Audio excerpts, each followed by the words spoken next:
ZEE5 app download करें और देखें पूरा एपिसोड बिल्कुल फ्री।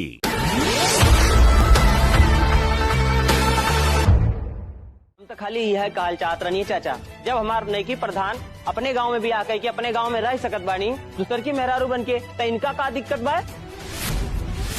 जब प्रधान जी कह सकत हैं मेहरारू वाला मर्द से बिया, तब मर्द के भी अधिकार मिले के चाहिए। तो वो एगो मेहरारू के रहते तो दूसर मेहरारू से भी बियाह कर सके, प्रधान जी जैसन।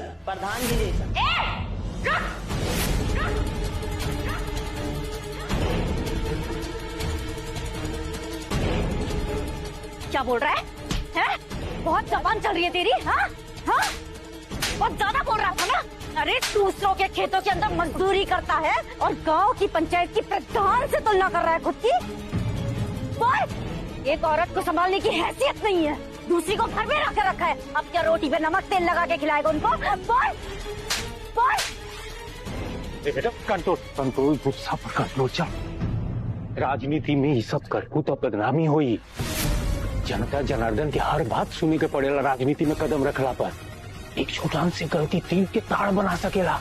नहीं पापा, राजनीति में हूँ तो राजनीति की बातें करे ना। ये बहू बेटी की बातें क्यों कर रहा है? रुकिए पापा, छोड़िए। बड़ा आया प्रधान से तुलना करने वाला है। बोल, करेगा प्रधान से तुलना? करेगा प्रधान से तुलना? बोल बोल बोल बोल, मुझसे तुलना करेगा? प्रधान से तुलना करेगा? गोदावरी बेटा का हो गई बात तुम्हारा के? हाँ, काहे नहीं समझो तू? राजनीति में जनता जनार्दन पर गुस्सा ना उतारे के चाहिए, विपक्ष पर उतारे के चाहिए। प्रधान जी, अगर रहुआ क्यों के दरवाजा के दरार से झाकब ना, तो आपो के खिड़की के पाला से क्यों न क्यों झाकी जरूर। ई ना चली कि रहुआ पैसा के बल पर कुछ कर सकल जाला। वह काम कोनो गरीब आदमी करी तो गुनाह हो जाये। लोकतंत्र के कायदा कानून खाली गरीब खातिर बनल बा। रहुआ पता रहे कि ना रहे अमर भैया के बेटी और पत्नी बाड़ी, तो फिर रहुआ काहे अमरिंदर भैया से बियाह कर लेनी? हर काम खातिर मर्द का दोषी हुई और मेहरारू खाली जेल भेजवा के धमकी देते रही का? रुक, हटो तुम। क्या बोला? और मैं बताती हूँ तुझे। हाँ? तुलना करेगा ना? करेगा, तुलना करेगा? अरे बस बता दे। पापा मुझसे कंपेयर कर रहा है। हम दे जाए नहीं है गुहार करे खातिर कि रहुआ हमारे घर के बचाई, पर लेकिन नहीं जाते रहुआ अपन घर के लेके उछल पड़ी। प्रधान जी, अब हम कहाँ जाए? रहुआ तो ऐसा कह देनी कि अब हमारा न्याय मिले के तो दूर, घर जाए तब जौन बेदुल्हन हमारे हाथ में रहत रहला, अब वह के अपने हाथ में लेके दरवाजे पर खड़ा हुई है। प्रधान जी कह रहा अपन घर बचावे खातिर अब हमारे घर उजाड़ के हमरा के न्याय दे। पीहू के पापा, रउआ के याद बा कि गोदावरी रउआ के संग अपन बिहार साबित करे खातिर 3 गो लोग के लेके आए रहली है। ये है जगन्नाथ जी, माय फर्स्ट विटनेस। इन्होंने ही हमारी शादी की सारी तैयारियां की थी और इनसे मिली। ये है हमारी सेकंड विटनेस, शहर के जाने माने वकील साहब धनपत वर्मा जी। इन्होंने कोर्ट के अंदर हमारी शादी को रजिस्टर्ड करवाया था। ये है मेरे तीसरे विटनेस, सोनू सरगम। इन्होंने ही हमारी शादी के सारे हैप्पी मोमेंट्स को कैप्चर किया है। वो 3 गो लोग दिल्ली से रहनी है का? ना, वो तीनों लोग ये पास का गांव बखोरनपुर से है। तो रउआ उन लोगन के जानत बानी? अरे मैं जाने के काबा, जेकरा के खरीदाए और बेचाए का आदत पड़ जाला ना, ओकरा के केहू भी खरीद और बेच सकेला। ऐसा दूधू को कौड़ी में बिके वाला आदमी ना दूसर का घर तोड़े में सबसे आगे रहेला। प्रधान जी ली हमारा बंधन और वो पंचायत बुलाई, हम अपन सब बात पंचायत में रखब। पता ना अब हमारे मर्द हमरा साथे का करी, हमारे सौतन के संगे मिलके। और शेर जब दहाड़ेला ना तो अच्छा आदमी का पॉइंट गीला हो जाला। पूछ लो अगर यकीन नहीं होता। कहो बूटन शुक्ला, बतावा अपन बेटी के।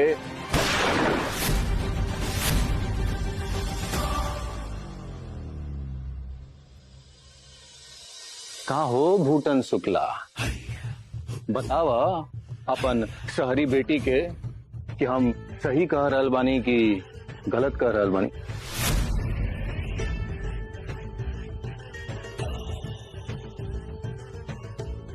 गोदावरी जेकर करेजा शेर के होला नु, ओकरा के दवाई दे के चूहा ना बनावल जा सकेला। और तारा का लागल कि पीहू के पापा तनी बीमार का पड़ गईलन तो तू उनकर अपन हाथ के कठपुतली बना के रखबू ना मिसेज आहूजा। पीहू के पापा काल भी शेर रहलन और आजू भी शेर बाड़न। ये बात तू पूछ गईलू नु नकली मिसेज अमरेन तिवारी।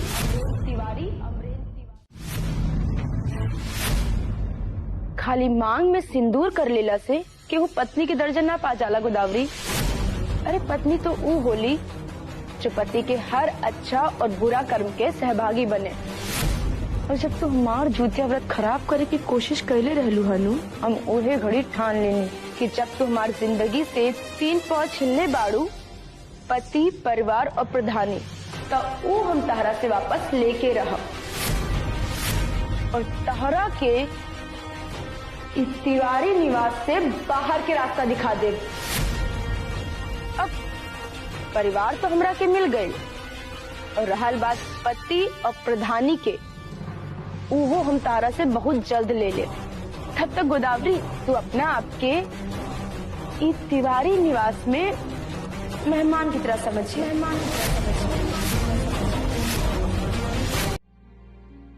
गोदावरी के चक्कर में जब तक हमार बेटा रहला नु सुतु ही लेकर हो गई रहला।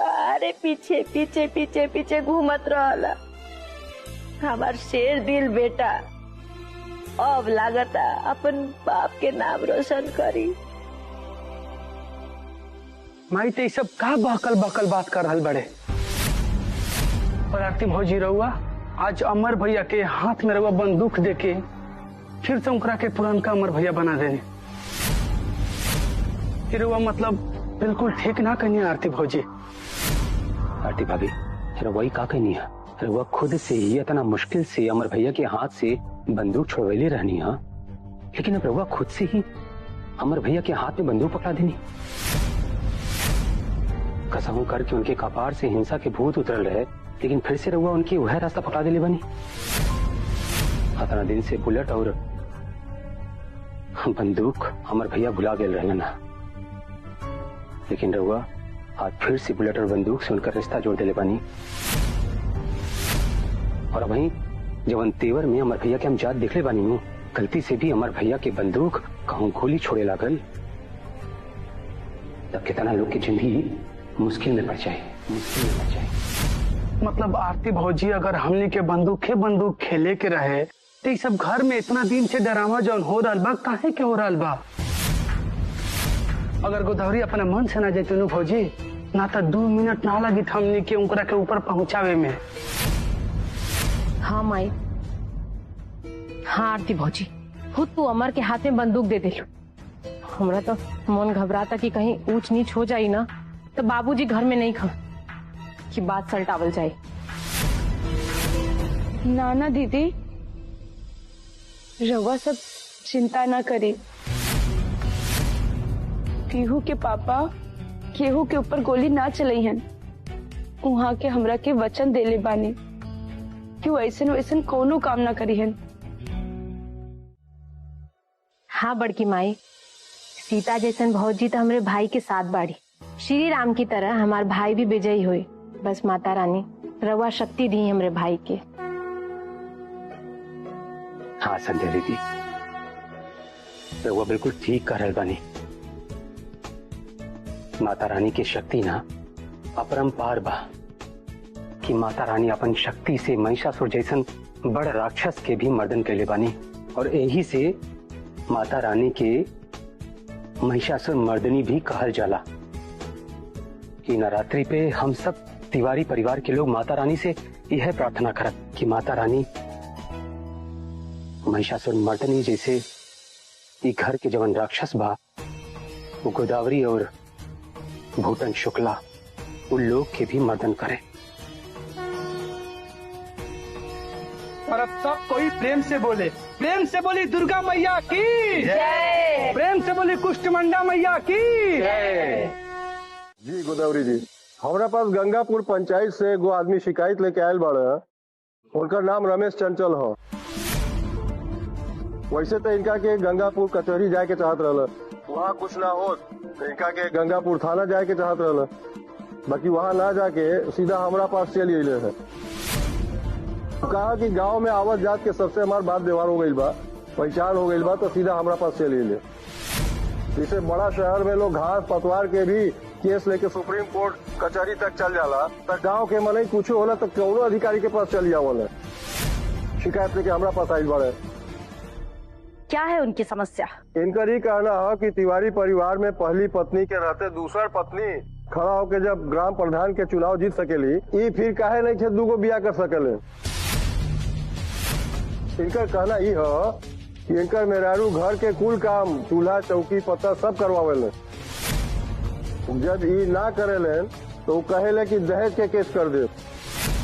घर के बर्तन माजे में और घर के कुल काम करे में इनकर पसीना छूट जाले। जेल में चक्की पीसे के पड़ जाये तो का हुई। अब यही बेचारा घर के बाहर मजदूरी करल और घर के अंदर मेहरारू के जी हजूरी करल।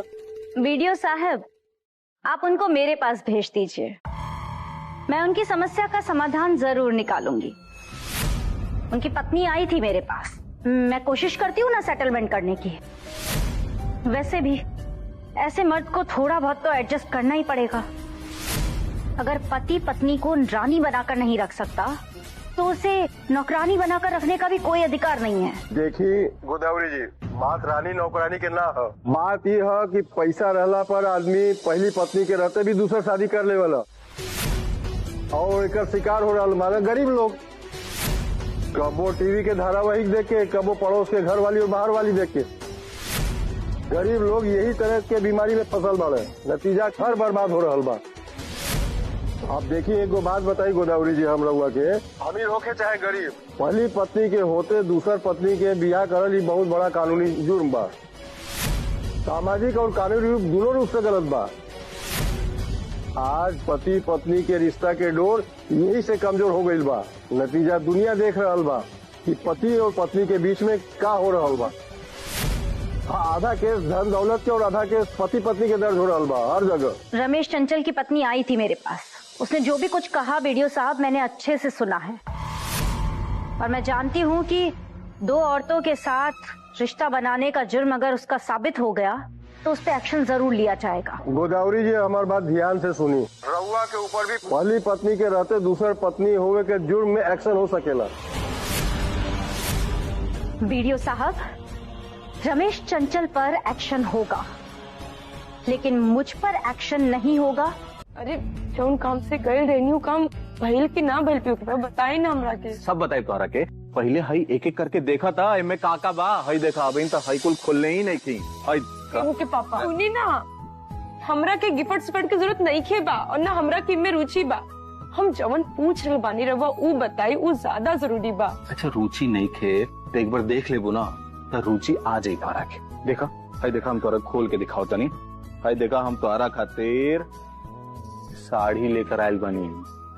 हई देखा, लाल साड़ी एकदम तोहरा ऊपर एकदम बहुत अच्छा खिली। हई अपना खातिर कुर्ता लेकर आयल बनी।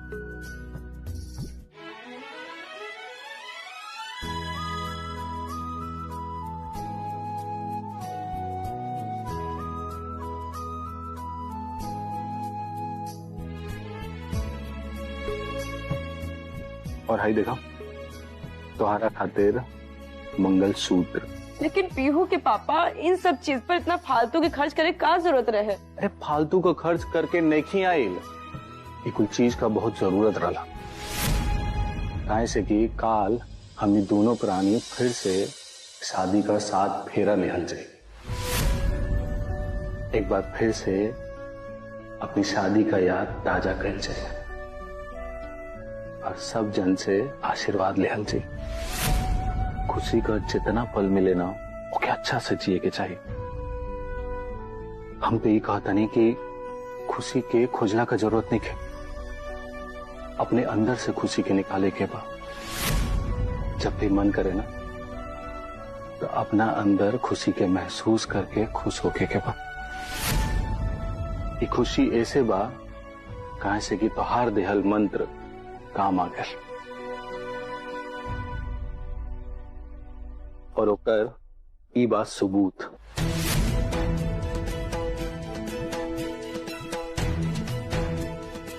पुराना अमर के जिंदा होते ही अब लागत आया कि सब मसला हल हो जाए। ठीक है कहल जरा, शेर ना ढेर दिन सूतल अच्छा ना लागे। और जवन गोदावरी अबहिन तक सच और झूठ के आंख में चौली खेलत रही ना, कल सबकर सामने उनकर हकीकत सामने आ जाए।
कन्या, सत्य विचलित हो सकेला पर पराजित ना।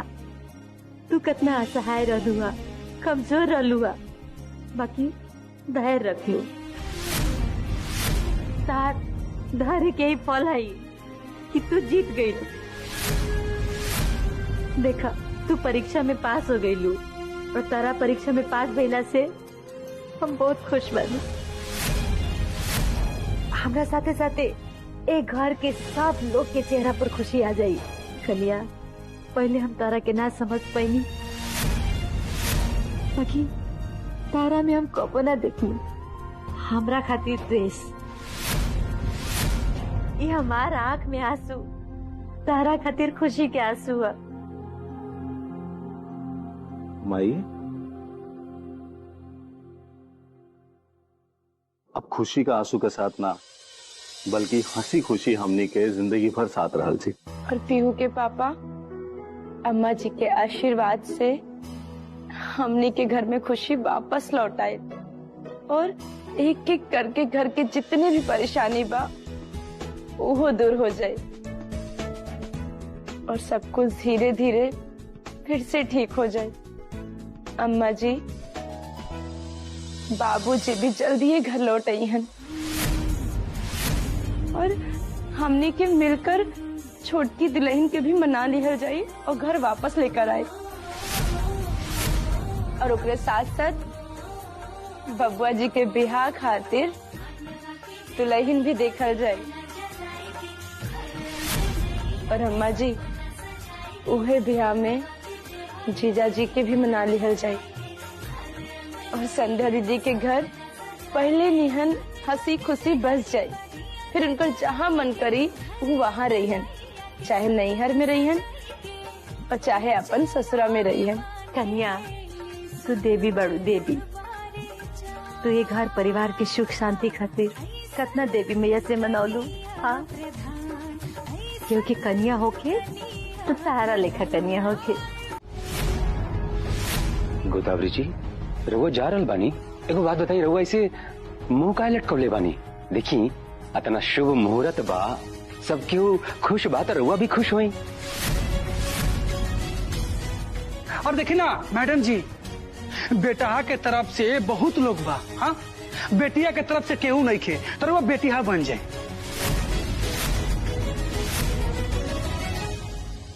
अरे वाह वाह भाई, यहाँ ते ब्याह शादी होता हमरा के बिना बतौले? ये बिल्कुल गलत बात बा चाची जी। अरे एक घर में रह के हमरा से सौतेला जैसन व्यवहार का अच्छा लगेला ये सब? अच्छा नहीं खे हमार चाचा जी के गैर हाजिरी में हम ही तो सबसे बड़ जेठ बानी है घर में। सही कहते नहीं ना रंजन बबुआ? है ब्याह शादी होता और हमरा के भुला गिला जा। गलत गलत गलत। बूटन शुक्ला, हमरा तो लाग रहा बा कि तोहार कमी इंजा ना बल्कि जेल में सब कैदी सब के खलत हुई, तब्बे तू अपन बेटी का साथे जेल जायल चाहता ना। जेल? हाँ जेल। जेल और भूटन शुक्ला, जेल तो जीवत तू अपन पूरा परिवार के साथ।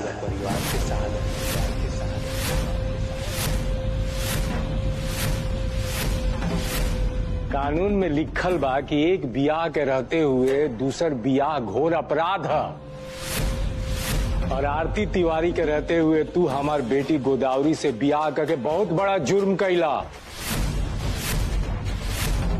पर आरती तिवारी तो अनपढ़ गवार ठहरली, और अनपढ़ गवार अपन हक के लड़ाई ना लड़ पावेला, वो चुप रह गई और तू बच गईला। लेकिन यहाँ मामला थोड़ा उल्टा बा अमर। हमार बेटी तोहार पत्नी बियाह और आरती तिवारी तलाकशुदा।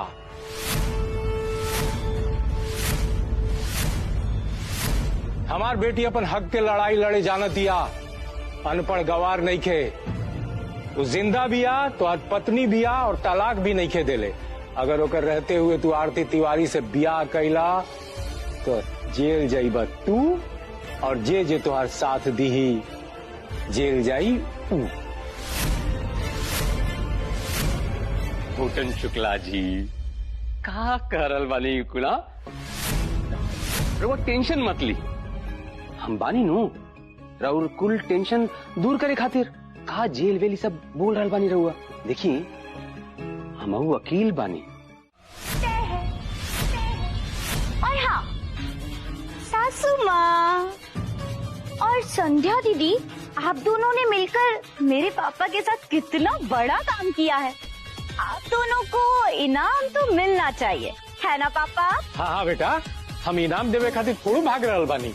इला इनाम 1 2 इला 5,000 लिया, ला 10,000। ओ पापा, इतने कम नहीं। अब इतना अच्छा काम करने के लिए इनाम भी ऐसा मिलना चाहिए ना जिससे दिल खुश हो जाए। रुको,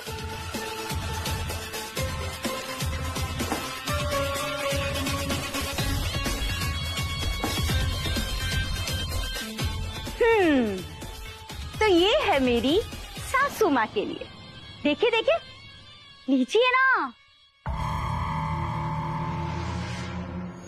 और ये संध्या दीदी के लिए। संध्या दीदी लीजिए। देखिए ना, ये गहने ना आप लोगों पर बहुत अच्छे लगेंगे। आरती तिवारी, पैसा में अच्छा अच्छा के झुकावे की ताकत होला। पैसा के जादू आज देख रहल बानी ना अपनी सास और ननद के ऊपर, और देखत जाई कि के धीरे धीरे अपन मान और सम्मान के सौदा करता। तू हमार बेटी के रोले बाड़ू, अब तुहार बारी बा रोए के।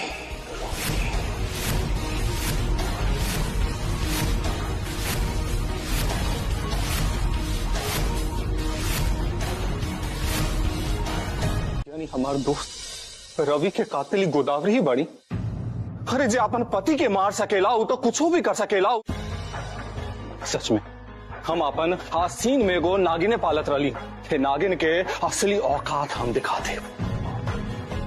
बहुत अच्छा कहलू, बहुत अच्छा कहलू हुआ जे तू हमरा के अपन हमार रुद्र रूप में लिया देलू। अरे इलाका के लोग हमार नाम से कांपत रहे, और ये गोदावरी हमार मरे का सपना देखा तो नहीं। यही गोली से छन्नी कर दे उनके, और फिर देखा तो नहीं हम कि भूटन शुक्ला का बिगाड़ लिया हमारा। ना पीहू के पापा, हम रउआ के हाथ में बंदूक ऐसे ना देनी है कि रउआ केहू के जान ले ली। और रउआ तो हमरा के वचन देले बानी नू कि रउआ कबू केहू के ऊपर बंदूक ना उठाई। अरे तो हाथ में हथियार लेके इंतजार करी अपन मौत के आवे के। जब अपन कान से सुन के आ रहल बड़ू तू, तो फिर हमरा के हमार वादा काहे याद दिला रहल बड़ू? फौजी भैया एकदम सही कह रहल बड़े। अगर सांप सामने लौकत होके फन उठा के खड़ा नू तो ओकर फन कुछ देला में ही भलाई बा हमनी के। ना बबुआ जी, समझदारी सांप के मारे में ना, समझदारी तो तब होला जब सांप भी मर जाओ और लाठी भी ना टूटे। तो तू कहा चाहता लू, अगर सामने सांप आ जाए तो हमनी के पहले झरवैया ढूंढी जा। जौन हमार हाथ में पिस्टल बना एको गोली सहे लायक नहीं। पीहू के पापा, चवन कम सुई से हो जाओ ओकरा खातिर तलवार चमकावे का जरूरत बा। और हमरे मांग के सिंदूर में भी इतना ताकत बा कि रउआ की तरफ आवे वाले कोनो भी मुसीबत का पहले हमार सामना करे के पड़े। और अगर गोदावरी ठान ले बाड़ी कि हमरा के घर से निकाल कर रउआ के मर्डर के केस में हमरा के जेल भेज दिहन तो ठीक बा। ओकरा से पहले हम उनकर पति के हत्या के आरोप में उनकरा के जेल भिजवा दे। हजर बात कहानी के समझ, कोर्ट में कह दिला से जज ई ना मान ली कि गोदावरी अपना पति के मर्डर कैले बड़ी। ओकरा खातिर हमनी के कोनो ठोस सबूत चाहिए। हाँ, और सबूत खोजल ना हमरा खातिर अब बहुत मुश्किल बा। हमरा खातिर सबूत खोजला से ज्यादा आसान ई बात बा कि हम अपना दोस्त के हैं गोदावरी के पहुंचा दे। ना पीहू के पापा, हमें नहीं की चाहत कि रउआ फिर से गोली बंदूक के चक्कर में पड़ी। और चाहे जैसे भी होके, गोदावरी तो अपने पति की हत्या कैले बाड़ी और एकर सबूत भी खोजे के पड़ी कि आखिर कैसे गोदावरी अपने पति की हत्या कैले बाड़ी। नाम तो सुन ले होखब, ओकरा से बढ़िया कलाकार और दूसर नइखे बा जो महिषासुर बन सके। अगर रउआ जे कार्यक्रम रद्द करब तो हमार नाम भी खराब हुई और हमार नुकसान भी हुई। इतना बढ़िया कलाकार उ ह कि सब कुछ करे में माहिर है। वो हर तरह के एक्टिंग भी कर लेवेलन। हर तरह के एक्टिंग कर लेवेलन? हाँ, पूजा में आयल सबके मन खुश कर दी ही जग्गा जुलाबी। इस तिवारी निवास में आने के लिए अपने पति उस रवि आहूजा को मैंने कैसे मौत की नींद सुला दिया था। तो फिर ये अमरेंद्र क्या चीज है? ये तो मेरे बाएं हाथ का खेल। देखिए आरती जी, अगर ये कार्यक्रम रद्द कर देगी तो हमार बहुत नुकसान हो जाये और हमार नाम भी खराब हो जाये। अगर रउरा ये कार्यक्रम ना रखती तो हम जग्गा जुलाबी के बुलैती भी ना। हे देवी मैया, पल्लवी जी कह रहल बाड़ी कि तिवारी निवास में कार्यक्रम करावे खातिर जग्गा जुलाबी के बुलैले बाड़ी। कहीं रउआ हमरा के आगे के रास्ता दिखावे खातिर त ना जग्गा जुलाबी के हमरे भी भेज रहल बानी। बोली ना आरती जी, चुप काहे हो गईली? ठीक बा, कल तिवारी निवास में नाटक हुई और रउआ जग्गा जुलाबी के लेकर तिवारी निवास आ जाए।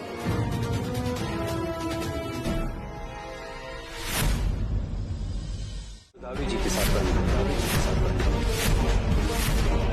अब से गोदावरी जी जवन कुछ भी कहिहन हम उहे करब। आरती भाभी के इतना दिन से साथ दे के हमरा के का मिलल। अब हम ऐसे कुछ भी नहीं की कल चाहत जवना से हमार बाकी की जिंदगी भी नरक बन जाए। हमारा ख्याल से जगत ठीक कर रहल बाड़े। हमहू अब गोदावरी के साथ बानी, आरती के साथ अब कोनो रहला के फायदा नहीं है।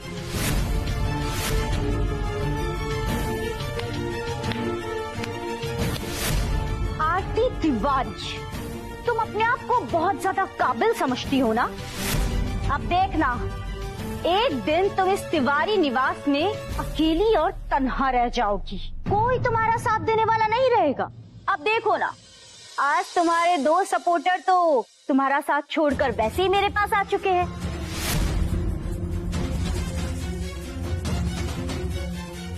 रंजन, जाओ और जाकर जगत देवर जी और बड़ी मम्मी जी के लिए कुर्सियां लगाओ।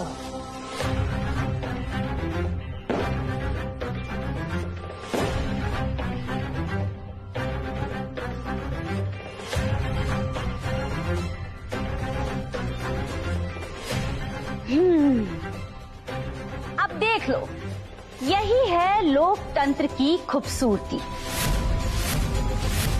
जहां ज्यादा संख्या उसी की जीत। अब देखो, 4 वोट तो मेरी तरफ ही है। मेरी प्यारी सासू माँ, प्यारी ननद, और अब तो बड़ी मम्मी जी और जगत देवर जी भी मेरे साइड में है।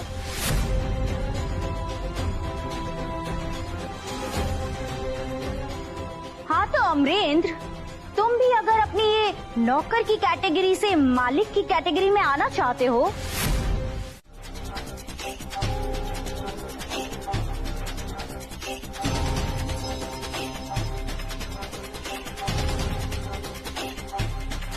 हेलो, तुमको आरती को फोन करने की क्या जरूरत थी?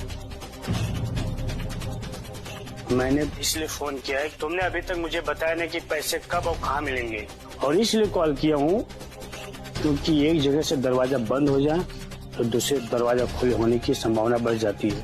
अरे जगह नहीं बताई थी, पैसे नहीं दिए थे, उसकी कोई वजह थी। इसका मतलब ये थोड़ी ना है कि तुम जाके आरती से पैसे ले लोगे। मुझे तो सिर्फ पैसों से मतलब है। वैसे तो मैंने सुना है कि अमरेंद्र की पत्नी आरती से तुम्हारी बनती नहीं। अगर कुछ राज उनको बता दूं, पैसे वहाँ से भी मिल जाएंगे। तुम शांत क्यों नहीं हो जाते? मैं दूंगी ना तुम्हें पैसे, जितने पैसे चाहिए उतने पैसे दूंगी। तुम चिंता मत करो, बस तुम वही करो जो मैं कहती हूँ। ऐसा करो, तुम कल मेरे घर पर आकर पैसे लेकर जाओ। और वैसे भी मुझे ये महिषासुर के वध और दुर्गा देवी के नाटक से कोई लेना देना नहीं है। तिवारी निवास के अंदर ये नाटक करने की इजाजत मैंने सिर्फ इसलिए दी है जिससे मैं तुमसे मिल सकूं। तुम महिषासुर बनकर आओ, नाटक खत्म होने के बाद तुम सीधा मुझसे आकर मिलना। वही मैं तुम्हें पैसे दे दूंगी और आगे की बात भी कर लेंगे। कितना पैसा देंगे आप? अरे जितना तुम चाहोगे उतने पैसे दूंगी। अच्छा 10 लाख। 10 लाख ठीक है ना? अब तो खुश?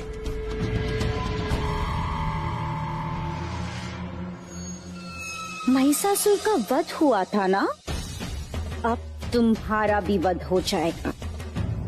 एक्स मिसेस तिवारी को राज बताने के लिए अब तुम जिंदा ही नहीं बचोगे महिषासुर।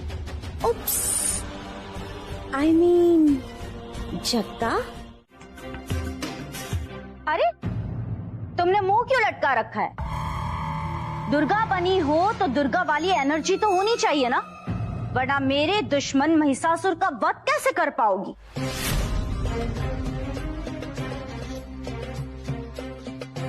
ओ तारा तिवारी, समझा अपनी इस बेटी को, ये मेरे किए कराए पर पानी ना फेरे।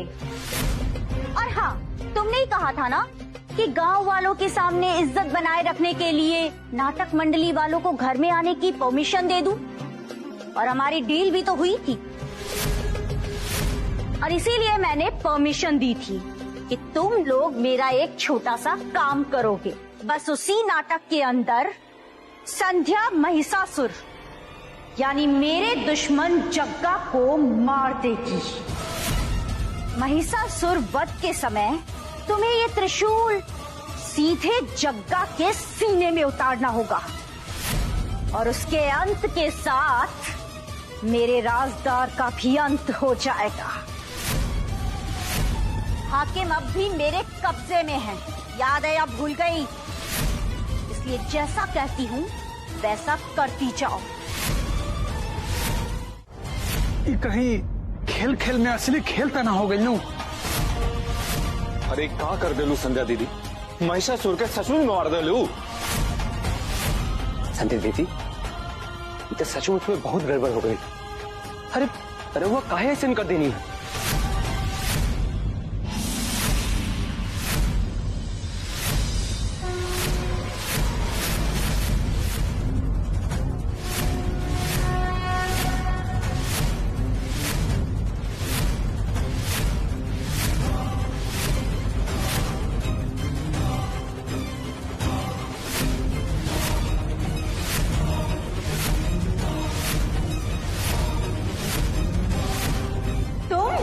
हाँ गोदावरी, हम Aarti Tiwari.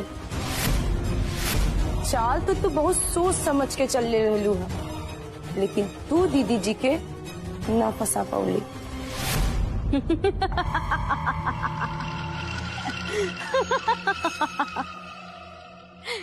X x Mrs Tiwari, Godavari का बार ब्रह्मास्त्र की तरह कभी खाली नहीं जाता है। संध्या ना सही तो तुम सही। और वैसे भी मुझे संध्या को नहीं, मुझे तो तुमको अपने रास्ते से हटाना था। और देखो ना, तुमने मेरा काम आसान कर दिया। यहाँ पर खड़े सब लोग गवाह हैं कि एक्स मिसेस तिवारी ने नाटक मंडली में महिषासुर बने कलाकार की हत्या कर दी। और अब जो तुम ये देवी बनी हो ना, साक्षात देवी माँ भी अब तुम्हें नहीं बचा सकती। जेकरे के बच्चे का होला नु, ओकरा के दुर्गा माई बचा लेली, और जेकरा के मरे के होला ओकरा के केहू ना बचा पावेला। जैसे तारा पति के तारा से कोई ना बचा पैलस, और तू अपना ही पति के जान ले ली। और आज तक ई बात केहू के ना पता चलल कि तू कैसे रवि आहूजा के जान ले लू। मुझे अपने पापा का बदला लेना था इस तिवारी खानदान से, और अमरेंद्र तिवारी का दोस्त यानी कि मेरा पति रवि आहूजा बीच में आ रहा था, तो मैंने उसे अपने बीच रास्ते से हटा दिया। और फिर तुम बीच में आ रही थी, और अब मैंने तुम्हें भी रास्ते से हटा दिया, क्योंकि तुम भी मेरे और अमरेंद्र के बीच में आ रही। और फिर हमनी के मिल के तारा के फसावे के प्लान बनैनी है। और देखा गोदावरी, आज तू खुद फंस गई बाड़ू, और तू अपना ही चाल के जाल में फंस के जेल जाए वाला बाड़ू।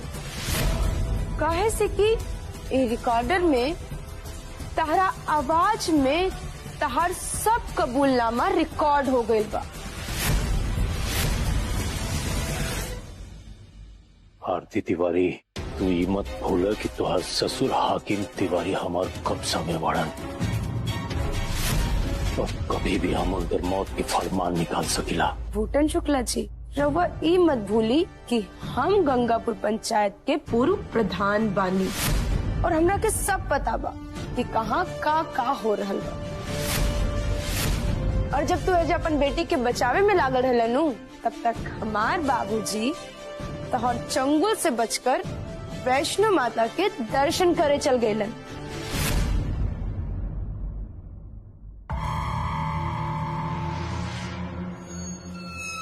गोदावरी, गोदावरी, गोदावरी।